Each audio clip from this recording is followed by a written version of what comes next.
Main theme అంతా ఏంటంటే పరలోకాన్ని స్వతంత్రించుకోవడం కొరకే. అందరు చాలా మంది క్రైస్తవులు 90% ఏమనుకుంటారంటే ఈ దేవుని నమ్ముకుంటే ఆరోగ్యాలు బాగుంటాయి, రోగాలు పోతాయి, మంచి సంపాదన వస్తుంది, మంచి బిల్డింగ్లు వస్తాయి, రోజు మంచిగా ఎట్లా ఆనందంగా ఉండొచ్చు, దయ్యాలు రావు, ప్రార్థన చేసుకుంటే అన్ని పోతాయి. ఇది అనమాట. ఇది ఈ లోకానికి సంబంధించిన కాదు. బైబిల్ నువ్వు బతకడానికో నువ్వు ఉండటానికో కాదు ఇది చేసింది. ఇప్పుడు ఏదైతే చెప్పుకున్నావు పరలోకమైన నిత్య జీవం ఏదైతుందో దాని కొరకు రూపొందించబడ్డ ప్రణాళిక ఇది. దేవుడు కోరుకునేదంతా అక్కడ ఉండటం కొరకే దీన్ని ఏర్పాటు చేశాడు. ఈ మనుషులు ఏం చేస్తారంటే దీన్ని ఇక్కడ తయారు చేసుకోరు.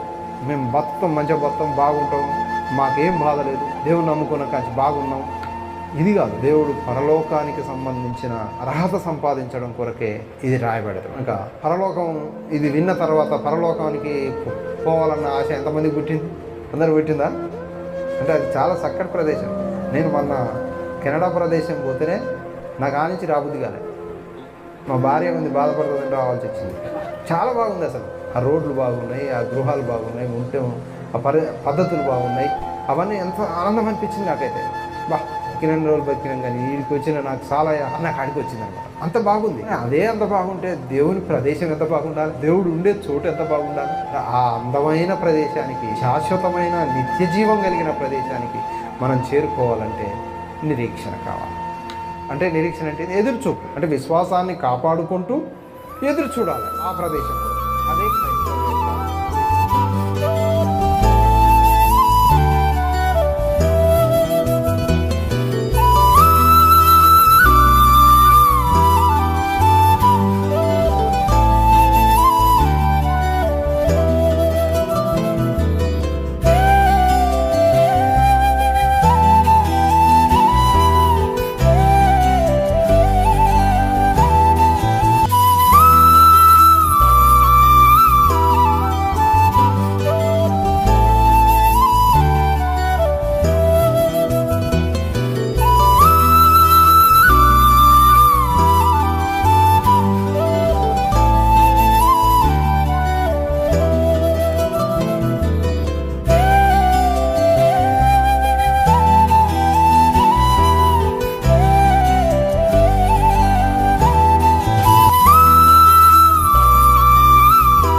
నా హృదయపూర్వక వందనాలు తెలియజేస్తున్నాను. ప్రత్యేకంగా సభాధ్యక్షత వహించిన ఆదిమల్ల శ్యామ్ సుందర్కి కూడా నా ప్రత్యేకమైన ధన్యవాదాలు.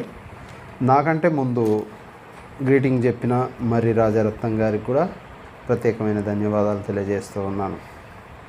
ఈరోజు 4వ ఒక్కరోజు బైబిల్ సెమినార్. ఈ యొక్క బైబిల్ సెమినార్కు ఇచ్చేసిన మీ అందరికీ మరి దేవుని యొక్క దీవెనలు, బైబిల్ జ్ఞానాన్ని పొందుకోవాలని ఆశతో ఉన్నాను. ఈరోజు మనం చెప్పుకోబోయే సబ్జెక్ట్ ఏంటంటే పరలోకం కొరకు నిరీక్షణ.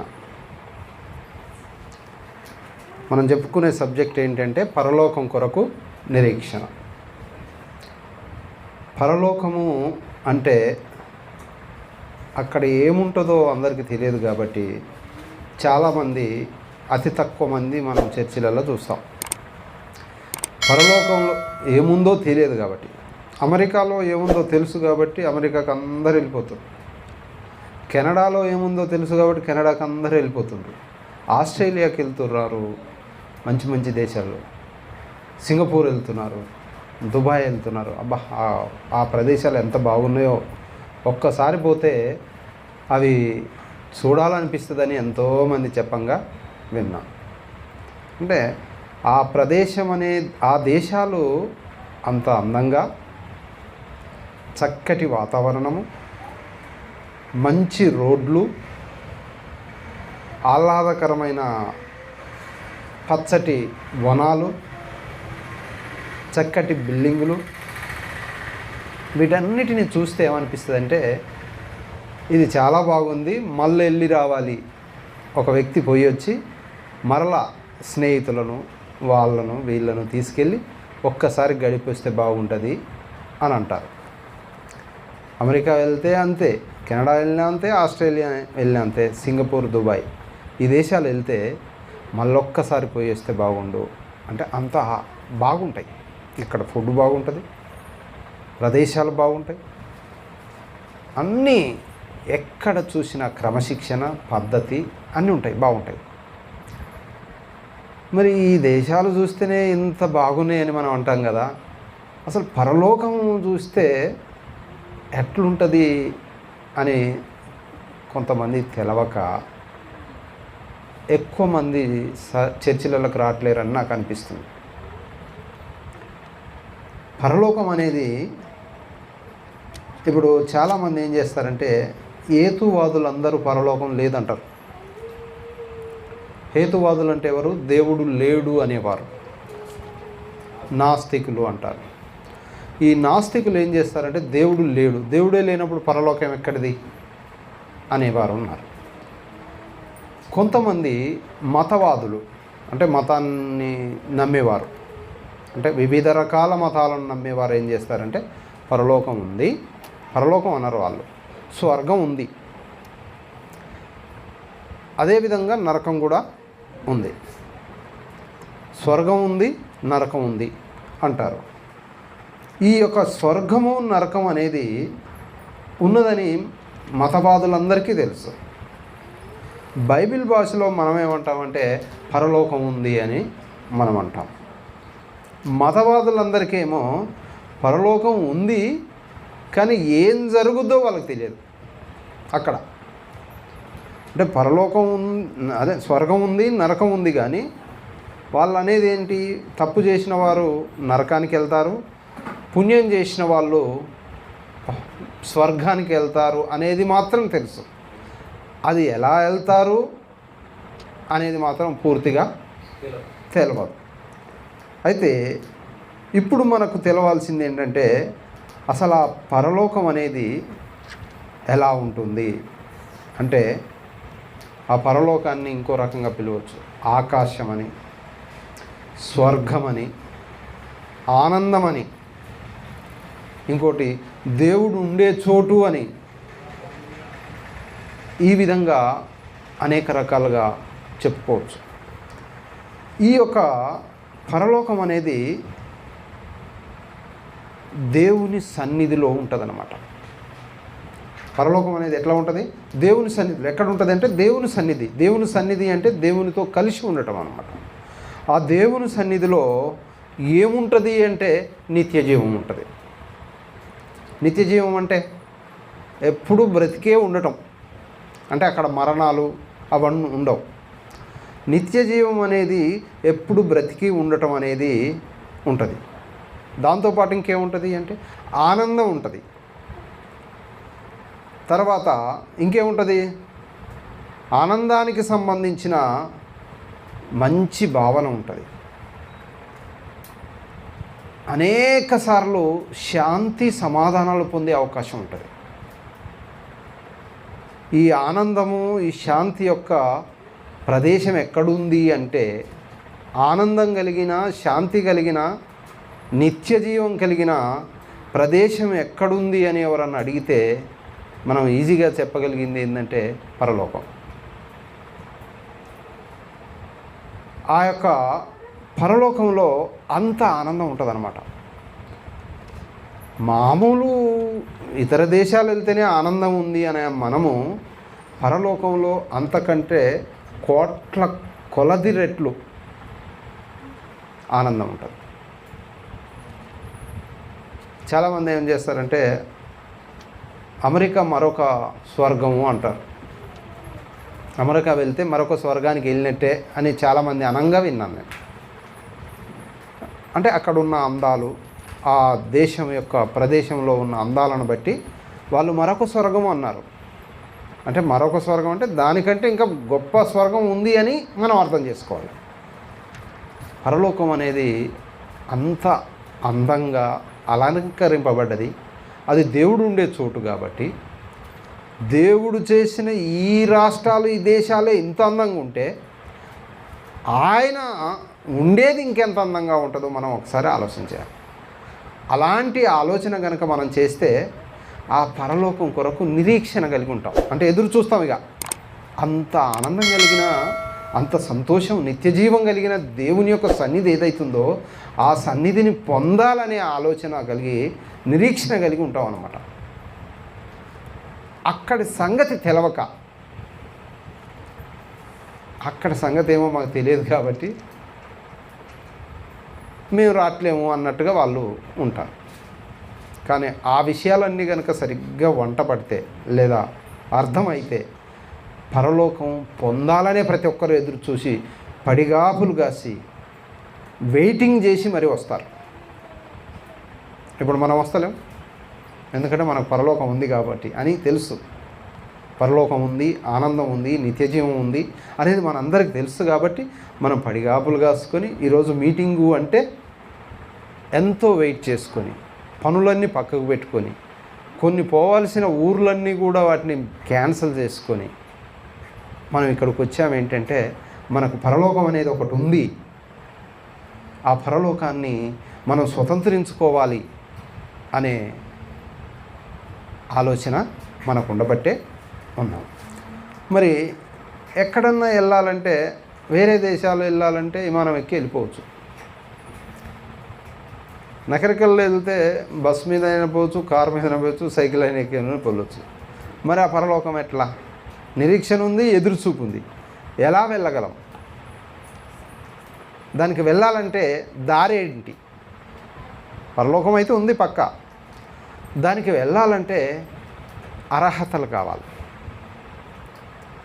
అర్హతలు కావాలి. ఆ అర్హతలన్నీ సంపాదించినప్పుడే ఆ పరలోకానికి అర్హులమవుతాం. అందుకనే యేసు ప్రభు ఏమన్నాడంటే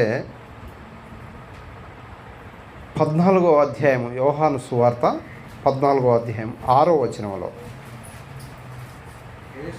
యేసు నేనే మార్గమును సత్యమును జీవమునై ఉన్నాను, నా ద్వారా తప్ప ఎవడును తండ్రి యొద్దకు రాడు. తండ్రి ఎక్కడ ఉంటాడు?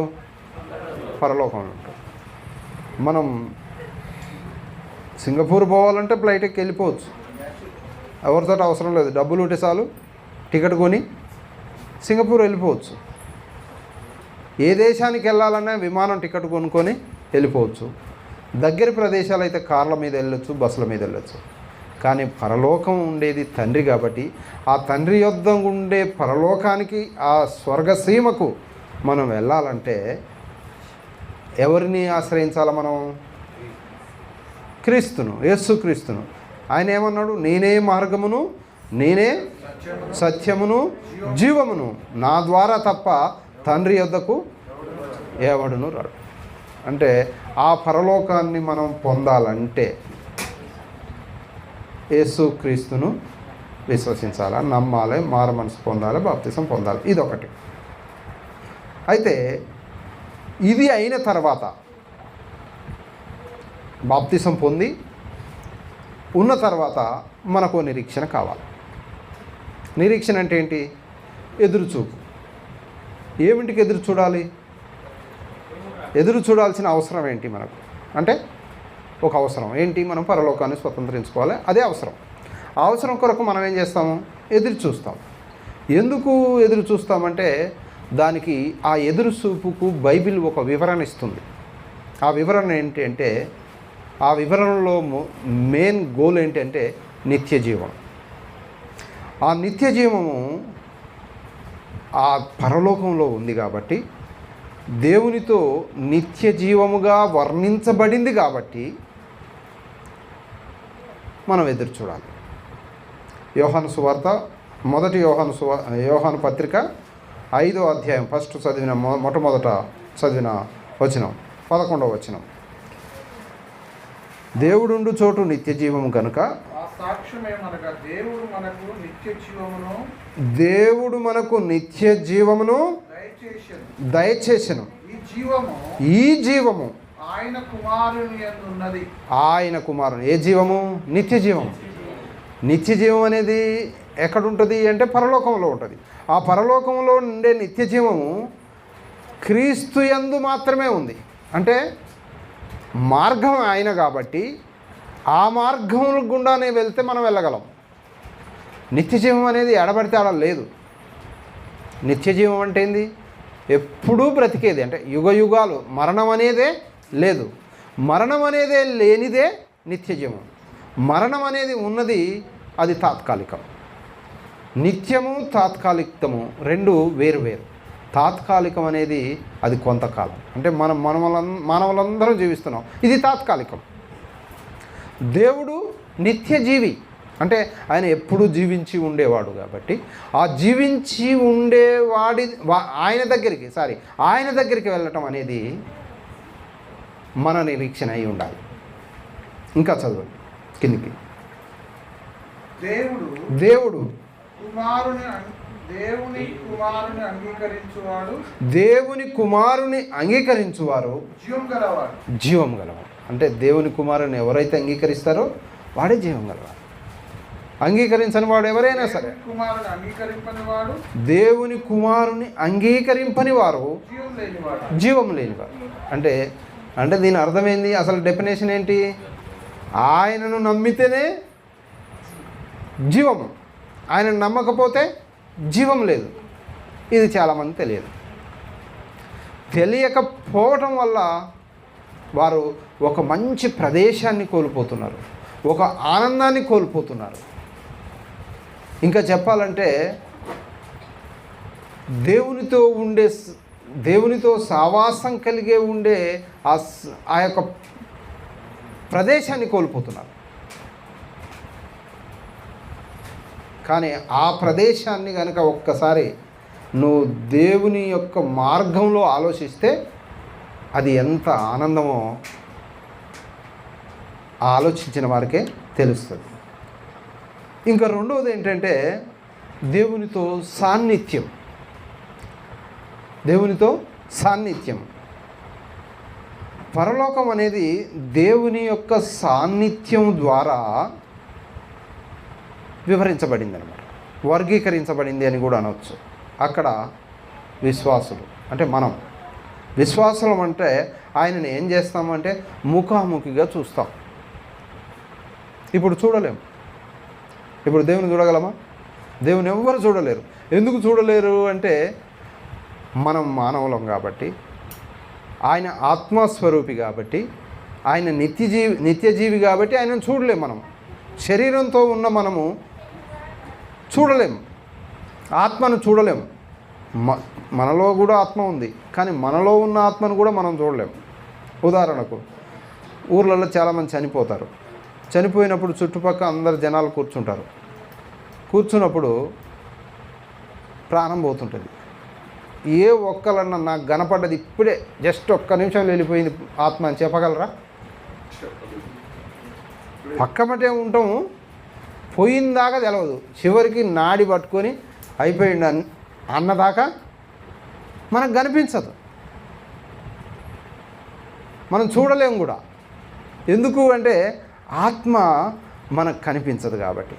ఆత్మ కనిపించని ఆత్మను మనం చేరుకోవాలంటే, ఆయనను ముఖాముఖిగా చూడాలంటే, ఆయనతో సాన్నిహిత్యము కలిగి ఉండాలంటే మనం ఏం చేయాలా?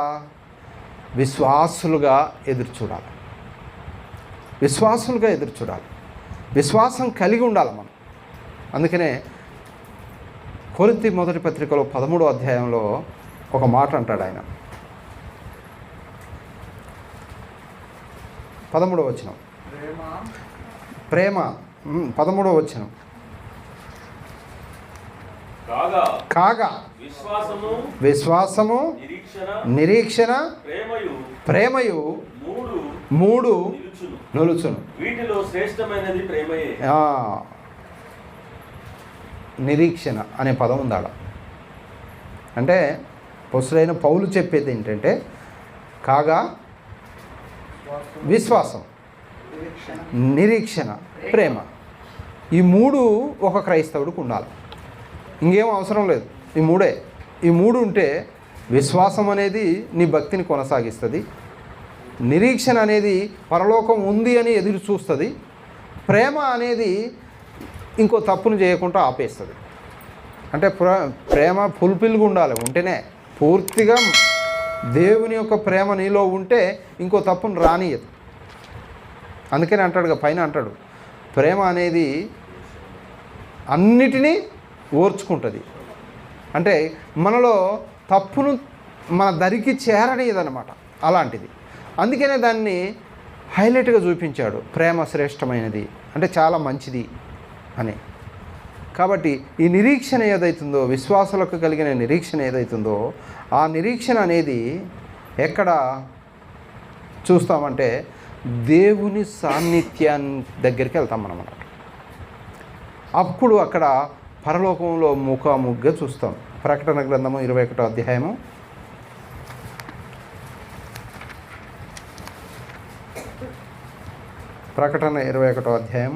3-4 వచనాలు. అప్పుడు ఇదిగో దేవుని నివాసము మనుషులతో కూడా ఉంది. ఆయన వారితో కాపురముండును, ఆయన ప్రజలై ఉందురు. దేవుడు వారే తాన దేవుడై ఉండి వారికి తోడై ఉండును.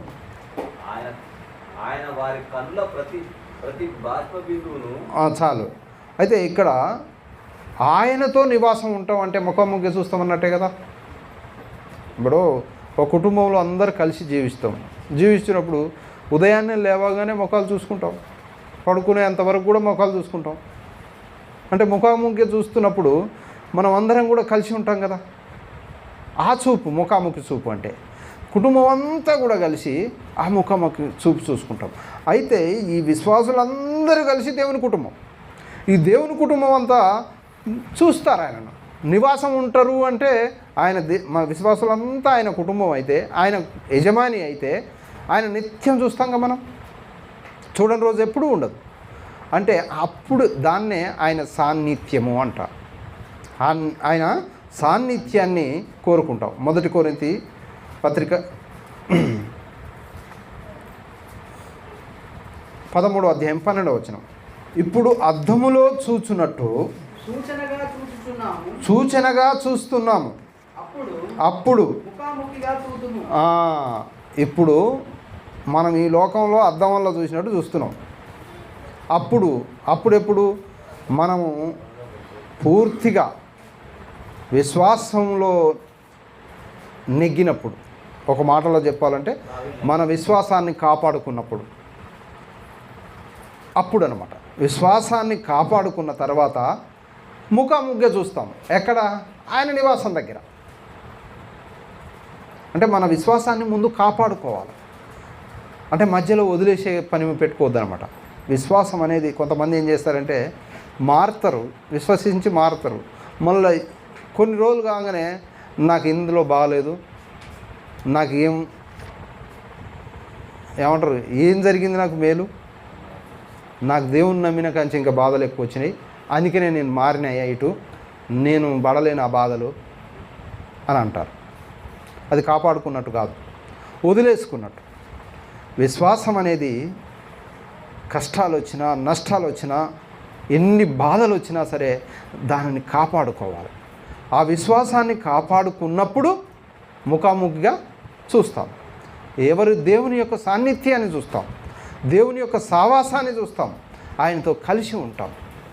మరి అది ఉండే ప్రదేశం ఎలాంటిది అంటే మనం ఇప్పుడే అనుకున్నాం. ఆనందము, సంతోషము, అనురాగము, ఇవన్నీ కూడా అక్కడ పుష్కలంగా దొరుకుతాయి. మరి ఇక్కడనైతే అన్ని బాధలు ఉంటాయి మనకు. పొద్దున్న లేస్తే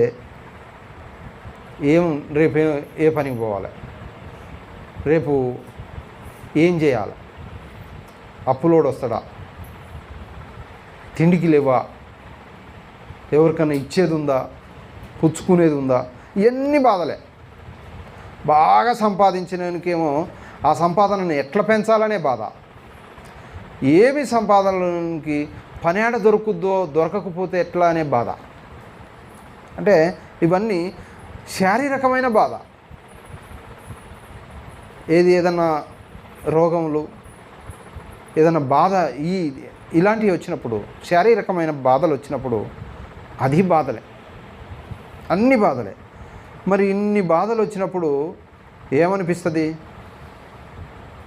కొద్ది ఇబ్బంది అనిపిస్తుంది కదా. అందుకనే అక్కడ బాధ అనేది లేదు. ఎక్కడ? పరలోకంలో. ఆ బాధ అనేది ఇక్కడ ఉంటుంది కానీ పరలోకంలో ఉండదు. అందుకనే దేవుడు చెప్పే ప్రతి మాట, అంటే బైబిల్ చెప్పేది దేవుడు చెప్పేదే. ఏదో బైబిల్ మనకు కనపడుతుంది కాబట్టి, ఇక్కడ ఉంది కాబట్టి, మనం చూస్తున్నాం కాబట్టి ఇది చూస్తున్నట్టు కాదు. అయితే పరలోకంలో బాధ అనేది కానీ, కన్నీళ్ళు కూడా, ఇక్కడైతే నొప్పి అనిపించినప్పుడు కన్నీళ్ళు వస్తాయి. ఎవరికైనా యాక్సిడెంట్ అయితే నేను చూస్తే వాళ్ళు బాధపడుతుంటే, కన్నీళ్ళు గారుస్తుంటే అదొక బాధ. ఆయన బాధపడేది కాక ఎదుట చూసేవాళ్ళు కూడా, అయ్యో నేను చూడలేకపోతున్నాయా, ఆ బాధను నేను చూడలేకపోతున్నాయా అంటమానమా. ముసలోళ్ళు ఉన్నారు, వాళ్ళు బాధపడుతుంటారు, వాళ్ళకి ఏదో జబ్బు వస్తుంది, తిరగని రోగం వస్తుంది. అలాంటప్పుడు మనం పోయి చూడటానికి, పరామర్శించడానికి వెళ్ళినప్పుడు ఆ బాధను చూసి ఏమంటామంటే, నేను చూడలేనయ్యా, ఈ బాధను నేను చూడలేను, సావు వచ్చినా మంచిగుండు, ఈ బతికేం సుఖం, ఇన్ని బాధలు అనుభవించాలా అంటాం. అయితే ఆ బాధలను చూసి కన్నీళ్ళు వస్తాయి, మనకు ఏడుస్తాం. అయితే బాధ, ఈ కన్నీళ్ళు ఉండని ప్రదేశమే పరలోకం. ఈ బాధ ఉండదు, ఈ కన్నీళ్ళు ఉండవు, ఈ తెల్లారితే అన్నం ఏమి వండుకోవాలనేది లేదు, కూరగాయలు లేవు అనేది లేదు, ఏవి ఉండవు, ఏది ఉండదు. చక్కటి ప్రదేశం, ఆహ్లాదకరమైన ప్రదేశం, చల్లటి గాలి ప్రదేశం, అలాంటి గొప్ప ప్రదేశం. ప్రకటన 21:4 చూడండి మళ్ళా. ఆయన వారి కన్నుల ప్రతి బాష్ప బిందువును తుడిచివేయును. మరణమిక ఉండదు, దుఃఖమైనను, ఏడుపైనను, వేదనైనను ఇక ఉండదు. మొదటి సంగతులు గతించిపోయినని సింహాసనంలో నుండి గొప్ప స్వరం చెప్పుట వింటిని. యోహాను భక్తుడు అంటున్నాడు, అక్కడనట ఏమి ఉండవట, మనకు బాధలు ఉండవు. ఈ బాధలు ఉండవు మనకి. ఇప్పుడు బతికున్నప్పుడే బాధలు. చాలామంది ఏమంటారంటే, చనిపోయిండు అని నెమ్మది దొరికింది. ఎందుకంటే బతికున్నప్పుడు ఎన్నో బాధలు, ఇబ్బందులు, సమస్యలు, కుటుంబ బాధలు, ఇవన్నీ కూడా పడలేక చనిపోయిన తర్వాత నెమ్మది దొరికిందే చనిపోయిన ఆయనకు అంటారు. అలాంటి ప్రదేశం, మంచి ప్రదేశం ఏదంటే, ఏదన్నా ఉంది అంటే అది పరలోకం. ఆ పరలోకం కొరకు నిరీక్షించాలంటే విశ్వాసాన్ని కాపాడుకోవాలి. ఆయనను ముఖాముఖం చూడాలనే కోరిక అందరికీ ఉంది కదా. అందరికీ ఉన్నప్పుడు మనం ఏమాత్రం మిస్టేక్ చేసినా మనం పాస్ కాలేం. గ్రూప్ 1 ఎగ్జామ్ రాస్తే పక్కా రాయకపోతే మనకు పెద్ద పోస్టు రాదు. ఇది అంతకన్నా పెద్ద పోస్ట్ అక్కడ పోవటం, స్వర్గం అనేది, పరలోకం అనేది. అయితే ఆ పరలోకం యొక్క లక్షణాలు ఉన్నాయి కొన్ని. ఆ లక్షణాలు ఏంటి అంటే శాంతి, ఆనందం. పరలోకానికి ఉన్న లక్షణాలు ఏంటి అంటే శాంతి, ఆనందం. ఎల్లప్పుడూ అంటే ఎప్పటికప్పుడు శాంతి, సమాధానం, ఆనందంతో ముడిపడి ఉండే స్థలం అన్నమాట. అది దాని యొక్క లక్షణం, పరలోకం యొక్క లక్షణం అన్నమాట. శాంతి, సమాధానము, ఆనందము ఎప్పుడు ఉంటాయి అన్నమాట. అంటే ఒక వారం రోజులు మంచి దినాలు, ఒక వారం రోజులు మంచి దినాలు కావు అంటే వీల్లేదు. అక్కడ అన్ని మంచి రోజులే, అంత అంటే దేవుడు ఉండే చోటు అంటే ఎంత ఆనందంగా ఉంటుంది. ఈ లోకమే దేవుణ్ణి మర్చిపోయింది. దేవుణ్ణి మర్చిపోతే ఆయన ఏమైనా మర్చిపోయాడా?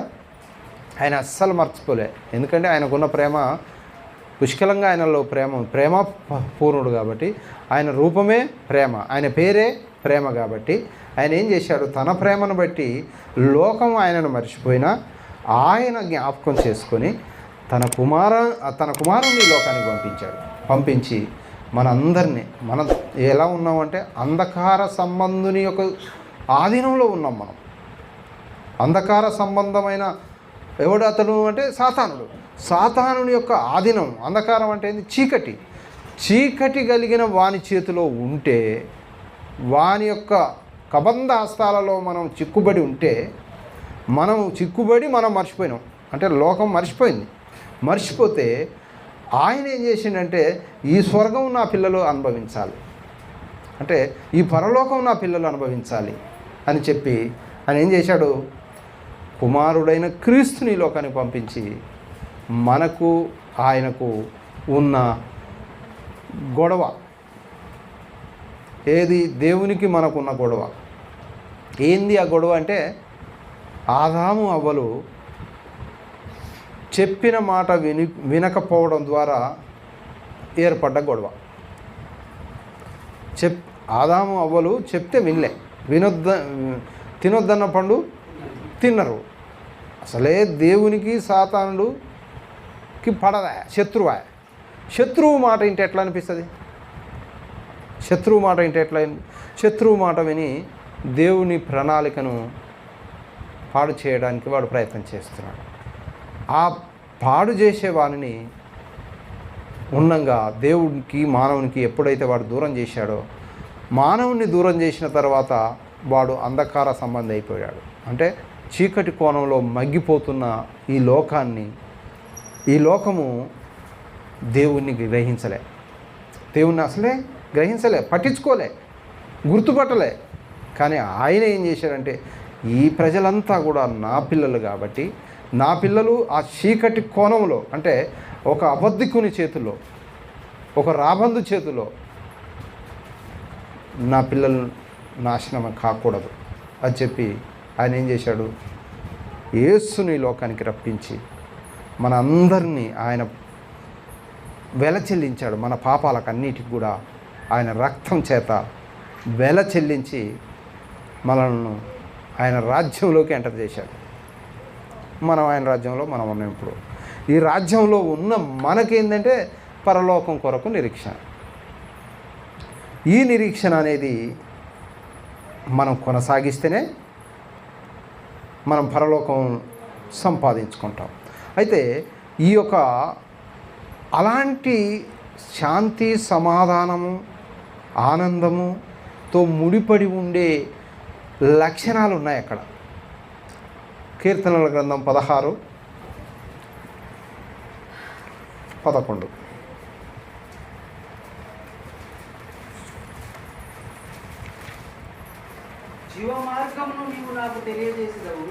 జీవమార్గమును నీవు నాకు తెలియజేసేదవు. నీ సన్నిధి సంపూర్ణ సంతోషము కలదు. నీ కుడి చేతిలో నిత్యము సుఖములు కలవు. చూసావా? ఆయన సన్నిధి అంటే ఏంది? సంతోషం. అయ్యే ఆయన లక్షణాలు. ఆనందం, సంతోషం, ఆనందం ఏంటి? ఆయన సన్నిధి ఆనందము, సంతోషం, నిత్యం అలాంటివి ఉంటాయి. రోమీలకు రాసిన పత్రిక 14:17 వచనం.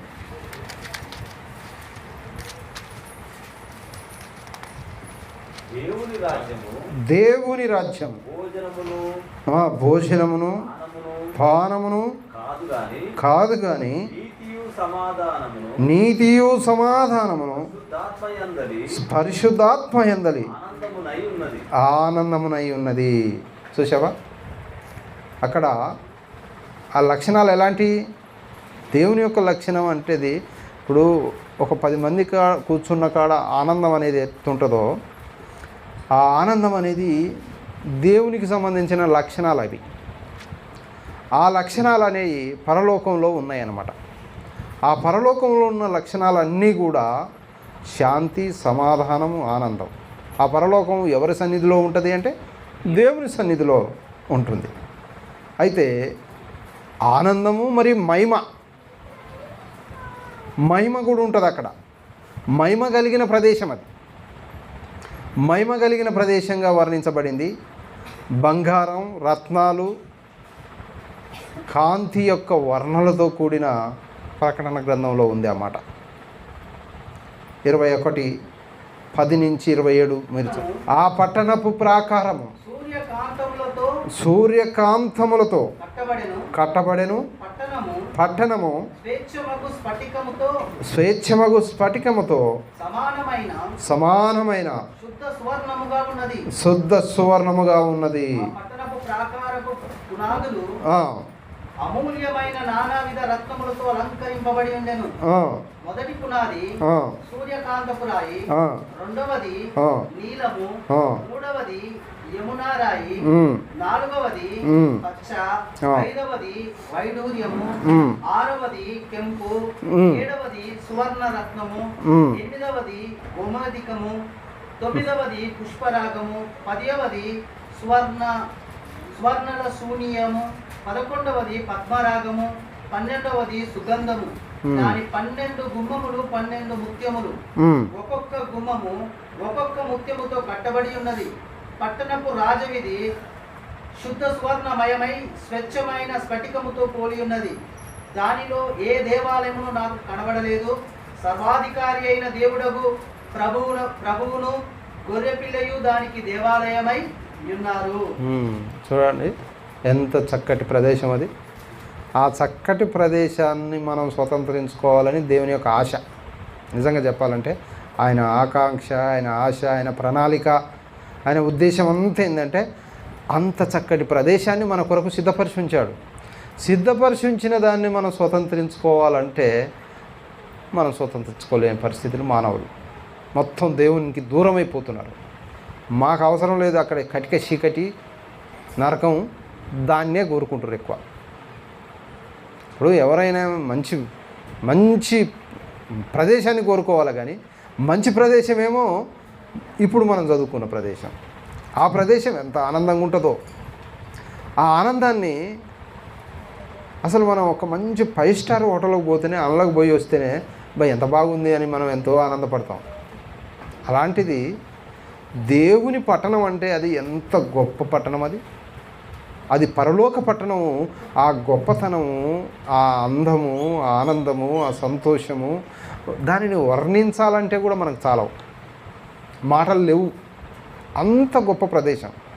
ఆ ప్రదేశాన్ని స్వతంత్రించుకోవాలి, మనం ఉండాలి, నా పిల్లలు ఉండాలని దేవుడు కోరుకుంటే ఈ శత్రువు దంట పెడతారు అంటారు. శత్రువు అంటే సాతాను దంట పెట్టి సాతానునికి మంచిగా టైం ఇచ్చి వాళ్ళలో పడిపోయి ఈ ఆనందకరమైన సంతోషకరమైన ఈ బంగారు వీధులలో తిరగాలన్న ఆలోచన పోయి చీకట్లో మగ్గిపోవాలి. ఇప్పుడు ఏడుండు సాతానుడు అంటే కటిక చీకటి గల బిలము అంటే ఒక రూములో కట్టేసిండట దేవుడు.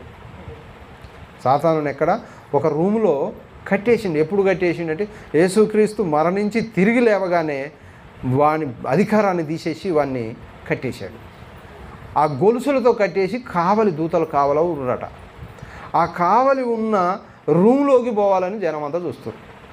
మళ్ళీ కటిక చీకటి అంటే ఏంటిది? ఇప్పుడు చీకట్ల బాటన్న కనపడుతుంది, కటిక చీకట్ల బాట కనపడదు. కటిక చీకటి అంటే ఎట్లా గుర్తుపట్టవచ్చు అంటే, తలుపులన్నీ మూసి ఉన్నప్పుడు మధ్యరేతిలో కరెంటు పోతే కొంతమందికి ఊపిరి కూడా ఆడదు. ఊపిరి ఆడుతుందా? ఊపిరి ఆడదు. లేచి ఈ గోడకు ఆ గోడకు తాకి కింద పడ్డోళ్ళు కూడా చాలామంది ఉన్నారు. ఎందుకంటే ఆ చీకటికి ఏం కనపడదు. నువ్వు మామూలుగా ఉదయం పూట నువ్వు నడిచిపోతే నక్షత్రాల వెలుతురు ఏదైతుందో ఆ వెలుతురు ద్వారా నువ్వు ఎంత చీకట్లో పోయినా బాట కనపడుతుంది, వెళ్ళిపోతావు. కానీ ఆ చీకటి వేరు, కటిక చీకటి వేరు. కటిక చీకటి ఎలా మనం గుర్తించగలము అంటే, పూర్తిగా తలుపులు పెట్టేసి కిటికీలన్నీ మూసేసిన తర్వాత మధ్యరేతిలో కరెంటు పోతే అప్పుడు నువ్వు ఎక్కడ చూసినా ఏం కనపడదు. నేను చాలాసార్లు అట్లా కరెంటు పోయినప్పుడు లేచి చూస్తే ఏమైనా మన ఐడియా చొప్పున తలుపు ఎక్కడుందో అని నడుచుకుంటూ పోవాల్సిందే. ఐడియా చొప్పున ఈడ మంచం కోలు దాకి కింద పడతామో ఏమో అన్నట్టు కాదాడ. ఐడియా చొప్పున మంచిగా మంచం తాకకుండా పోయి అప్పుడు తలుపు తీస్తే అమ్మయ్య అనిపిస్తుంది. అంటే అది కటిక చీకటి. అలాంటి కటిక చీకటిలో సాతానుడు ఇప్పుడు బంధింపబడి ఉన్నాడు. బంధింపబడి ఉన్న వాళ్ళ కాడికి వీళ్ళంతా పోవాలి. సాతానునికి అవకాశం ఇచ్చిన వాళ్ళు, సాతానుని మాటలు విన్నోళ్ళు, సాతానుతో ఉన్న వాళ్ళందరూ కూడా అక్కడికి వెళ్ళిపోవాలి. మరి నిరీక్షణ కలిగి విశ్వాసం కలిగి ఉన్న వాళ్ళు ఎక్కడికి వెళ్ళిపోతున్నారు? ఆనందమైన ప్రదేశం. ఇప్పుడు చెప్పుకున్నాముగా, నిత్యజీవం. ఈ నిత్యజీవం అనేదేమో వెలుతురులో ఉంటుంది. వీడు చీకట్లో ఉండి కూడా నరకమేగా. చీకట్లో అగ్ని ఆరదు, పురుగు చావదు. చీకట్లను మళ్ళీ ఇదొకటి, చీకటే పెద్ద నరకం. ఇప్పుడు చీకట్లో కూడా ఉండగలరా? ఉండలేరు. చీకటే ఒక నరకం అంటే ఆ చీకట్లో నిత్యం అగ్ని ఆరేది లేదు, పురుగు తెచ్చేది, అంటే నిత్యం బాధలు, ఇబ్బందులు.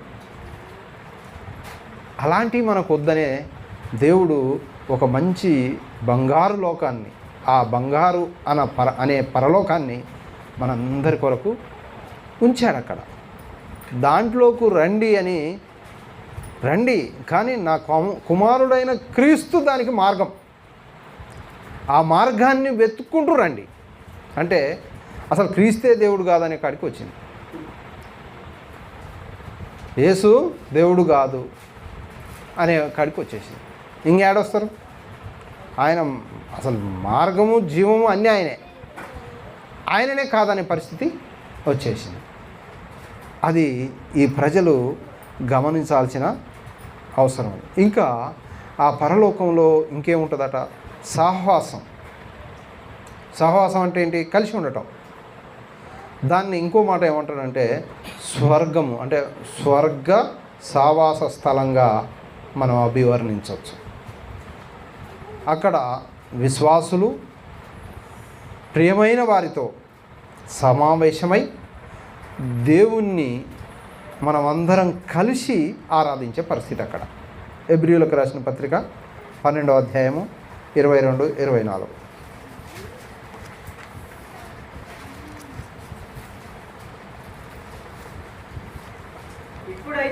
ఇప్పుడైతే సియోనును కొండకును జీవము గల దేవుని పట్టణమునకును అనగా పరలోకపు యెరూషలేమునకు వేవేల కొలది దేవదూతల యొద్దకును పరలోకమందున్న వ్రాయబడి ఉన్న జ్యేష్ఠుల సంఘమునకును వారి మహోత్సవమునకును అందరి న్యాయాధిపతి అయిన దేవుని యొద్దకును సంపూర్ణ సిద్ధి పొందిన నీతిమంతుల ఆత్మల వద్దకును కొత్త నిబంధనకు మధ్యవర్తి అయిన యేసునొద్దకును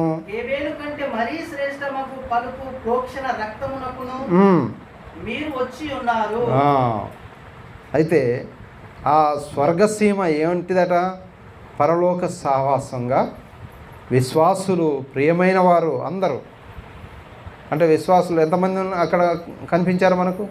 విశ్వాసులు, ప్రియమైన వారు అందరం దేవుని యొద్ద సమావేశమై ఆయన్ని ఆరాధిస్తాం.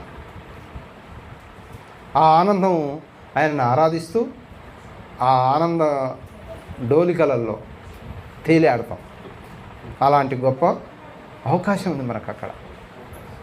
ఇది ఎవరికి లేదు, క్రీస్తు నమ్మిన వాళ్ళకే ఉంది, మిగతా వాళ్ళకు లేదు. దొరకదు, ఛాన్సు దొరికేది లేదు మిగతా వాళ్ళకు. ఎందుకంటే మార్గమే అది. ఆ మార్గం గుండా పోతేనే వచ్చేదే. మార్గమే తెలవనప్పుడు ఎట్లా వస్తారు?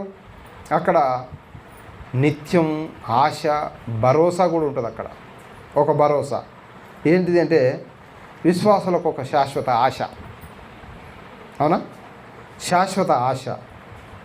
ఆ భరోసాను కూడా అందిస్తుంది. ఏమనుకుంటాం అంటే మనం ఈ బైబిల్ తెలిసిన తర్వాత, దేవుని యొక్క జ్ఞానాన్ని మనం సంపాదించుకున్న తర్వాత, దేవుడు మన కొరకు ఒక నివాసం, ప్రత్యేకమైన నివాసం ఉంచాడు కనుక, అందుకనే యేసుప్రభు అన్నాడు, నేను వెళ్ళి మీ కొరకు స్థలం సిద్ధపరుస్తాను. ఆ స్థలం ఏది? ఈ స్థలమే అన్నమాట.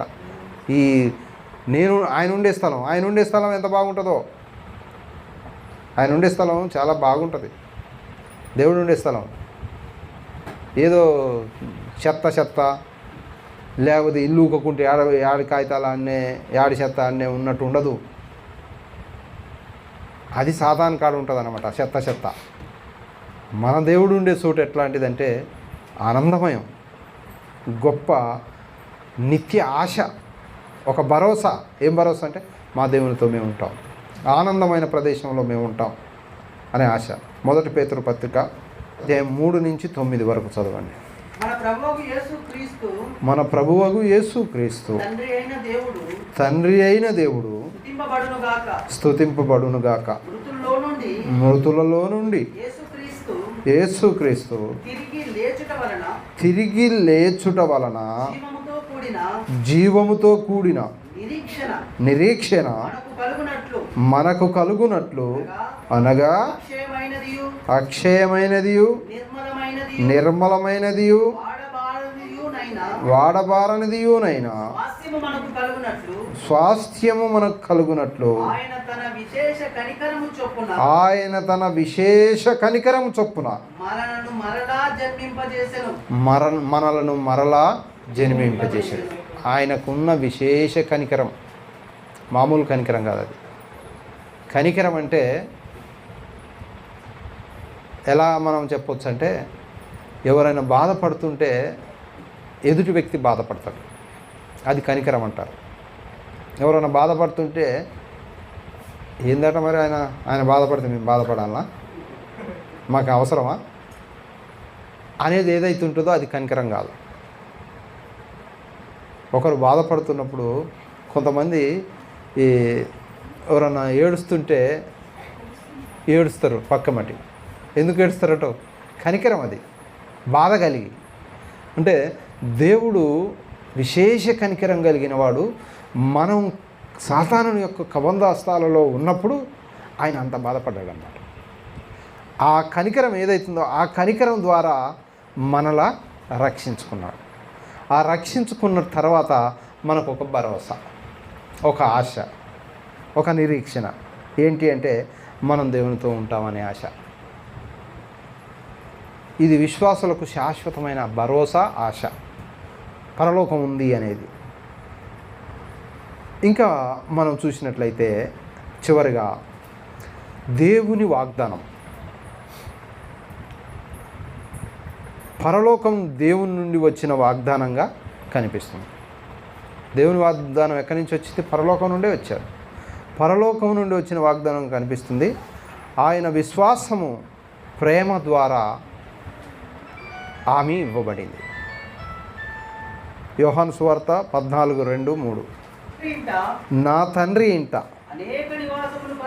అనేక నివాసములు కలవు, లేని ఎడల మీతో చెప్పుదును, నీకు స్థలము సిద్ధపరచ వెళ్ళుచున్నాను. నేను వెళ్ళి మీకు స్థలము సిద్ధపరచిన ఎడల నేనుండు స్థలములో మీరును ఉండులాగున మరలా వచ్చి నా యొద్ద నుండుటకు. ఇది వాగ్దానం అన్నమాట. ఈయన వాగ్దానం చేసిపోయాడు. ఉత్తమాటలు చెప్పుకోలే, ఏదో అయితే అయిద్ది లేకపోతే ఒక మాట అని చూద్దామనేది కాదు. ఇది వాగ్దానం, దేవుని వాగ్దానం. ఈ వాగ్దానము పరలోకం నుండి వచ్చిన వాగ్దానంగా అభివర్ణించాలి. మనం కనిపిస్తుంది, పరలోకం నుంచి వచ్చిన వాగ్దానం లాగానే కనపడుతుంది మనకు. అది క్రీస్తు ప్రభు ఎక్కడి నుంచి వచ్చాడు? పరలోకం నుంచి వచ్చాడు. ఈ వాగ్దానం కూడా అక్కడి నుంచే వచ్చింది. పరలోకంలో నుండి వచ్చిన వాగ్దానంగా కనిపిస్తుంది. ఎలా వచ్చింది అంటే ఆయన ఆయన యొక్క ప్రేమ ద్వారా హామీ ఇవ్వబడ్డది. ఏమనంటే మా తండ్రి కాడ చాలా మంచి మంచి ప్రదేశాలు ఉన్నాయి, అక్కడ ఇండ్లు ఉన్నాయి. మీ అందరికీ చక్కటి ఇల్లు మీకు ఏర్పాటు చేస్తా, నేను పోయి సిద్ధపరుస్తా, మిమ్మల్ని తీసుకెళ్తా అంటే ఆ స్వర్గసీమకు, ఆ ఆనంద ప్రదేశానికి, ఆ చక్కటి వాతావరణం ఏరియాకు మనకు అక్కడ ఇండ్లు కట్టబడి ఉన్నాయి పరలోకంలో. అది ఎవరి కొరకు? ఇప్పుడు గవర్నమెంటు ఇల్లు కట్టించి పేదలకు సిటీలు పెట్టి పంచినట్టు కాదు ఇది. ఇది ఎలాంటిదంటే దేవుని నమ్మిన వారు, అంటే క్రీస్తుని ఎవరైతే నమ్ముతారో నమ్మిన వారికి ఆ ప్రదేశం దక్కుద్ది. పైరోగాలు ఉండవు. ఇప్పుడు ఏం చేస్తారంటే మామూనికి కూడా ఒక ఇల్లు ఇప్పియరాదు అని ఇల్లు ఇప్పించేది కాదు. ఆడ దేవుని క్రీస్తు ప్రభువును నమ్మి విశ్వసించి నువ్వు బాప్తిసం పొందితేనే నువ్వు ఆ ప్రదేశానికి అర్హుడు. ఆ బాప్తిసం పొంది ఆగితే అయిపోద్దా? అయిపోదు. అదొకటే కాదు, నిరీక్షణ ఉండాలి. అంటే మనం ప్రతి ఆదివారం ఆరాధన, మనం బ్రతికి దినాలన్నీ కొంతమంది ఏం చేస్తారంటే బాప్తిసం తీసుకొని అన్నీ వదిలేసి ఇక నాది బాప్తిసం అయిపోయింది, ఇక నేను పరలోకం టికెట్ సంపాదించినట్టే అనుకుంటారు. లేదు, ఆ టికెట్ చింపేసినట్టే అంతవరకు తీసుకుంటే. టికెట్ సంపాదించడం అంటే అది ఇప్పుడు ఫస్ట్ స్కూల్కి ఎంటర్ అవుతాం. ఎంటర్ అయినప్పుడు ఏం చేస్తాం? ఎగ్జామ్ రాసి టెస్ట్ రాసి ఎంటర్ అవుతాం. చదువుకొని సంవత్సరం అంతా చదివి ఎగ్జామ్ రాస్తే పాస్ అయితేనే లెక్క. ఇప్పుడు మనది అదే.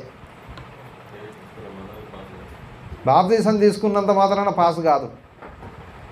మనం మొత్తం చదవాలి.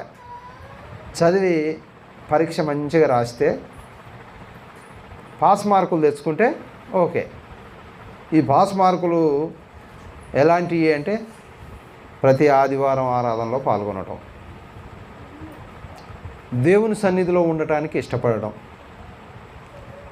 దేవుడు ఏదైతే బైబిల్లో మనకు చెప్పాడో దాన్ని పాటించటం, ఇవన్నీ చేసినప్పుడు ఏమవుతుందంటే మనం ఆయన యొక్క సిద్ధపరిచిన ఆ గృహాలు ఏవైతున్నాయో ఆ ఆనందమైన, ఆ సంతోషకరమైన, ఆ శాంతికరమైన, సమాధానకరమైన పట్టణం ఏదైతుందో ఆ పట్టణంలో మనం ఎంజాయ్ చేయొచ్చు అన్నమాట. అక్కడ మన దేవుడు ఉంటాడు. ఆ దేవునితో మనం ఆనందం కలిగి ఉండవచ్చు. ఇది దేవుని వాగ్దానం కాబట్టి అలాంటిది మనకు దేవుడిచ్చాడు.